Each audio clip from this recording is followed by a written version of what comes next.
Reserve Bank Governor Michele Bullock has just spoken at a payments summit in Sydney, with the main topic being the decline of cash in Australia. Joining me now is business reporter Edward Boyd. Ed, you watched it, so we didn't have to. The question and answer session has just concluded. You managed to sneak a question in at the end on interest rates. So what did the governor have to say? Well, lucky I managed to get a question in there on monetary policy and rates, because all the other questions, Q&A session, it was all about payments. It was all about the decline of cash across Australia. We know, obviously, the RBA prints all Australia's money, banknotes. So that was a big topic. But here's the governor responding to my question, which was probably the last question at the whole event. I basically asked her, is Australia falling behind the rest of the world when it comes to rates? Because we know rates are a lot higher in other economies. Look over at the US, look at the UK, and inflation over there is a bit lower than us, but rates are higher. So where's the disconnect? Are we falling behind? This is what Governor Bullock had to say about 10 minutes ago. I don't think we're falling behind at all. I think we are trying to make sure that we slow the economy enough to bring inflation down to our target band, provided inflation expectations don't get out of control, and they're not at the moment. We think we can do that in the next couple of years.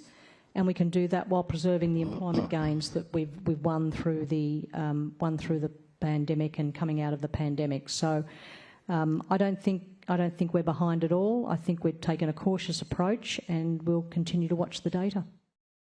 So that was Governor Bullock's last speech of the year. But one thing that popped up on Friday, Laura, was this new agreement between Treasury and the Reserve Bank. It was a statement that came out by Jim Chalmers, basically an agreement around monetary policy. And one of the things that jumped out at me from last Friday was the inflation target now needs to sit in the middle of 2 to 3%. In other words, it needs to be about 2.5%. And there was speculation on Friday that that implies interest rates will need to stay higher for longer, because right now the Reserve Bank is trying to get inflation to about 2.9%, the top end of that band. But this new agreement with the government implies it needs to do a better job than that. It needs to get it down to at least 2.5%.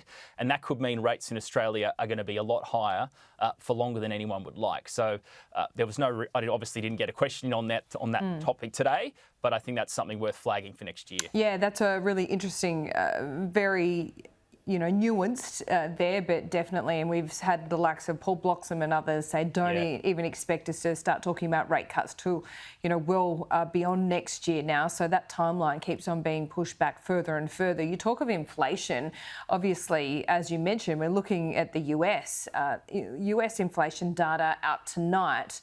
How much lower is it than Australia's 4.9%, and how much lower is it expected to be? Well, the previous month it was 3.2%, which was for the month of October. And now for the month of November, which we get tonight, it's expected to fall to about 3% at an annualised rate.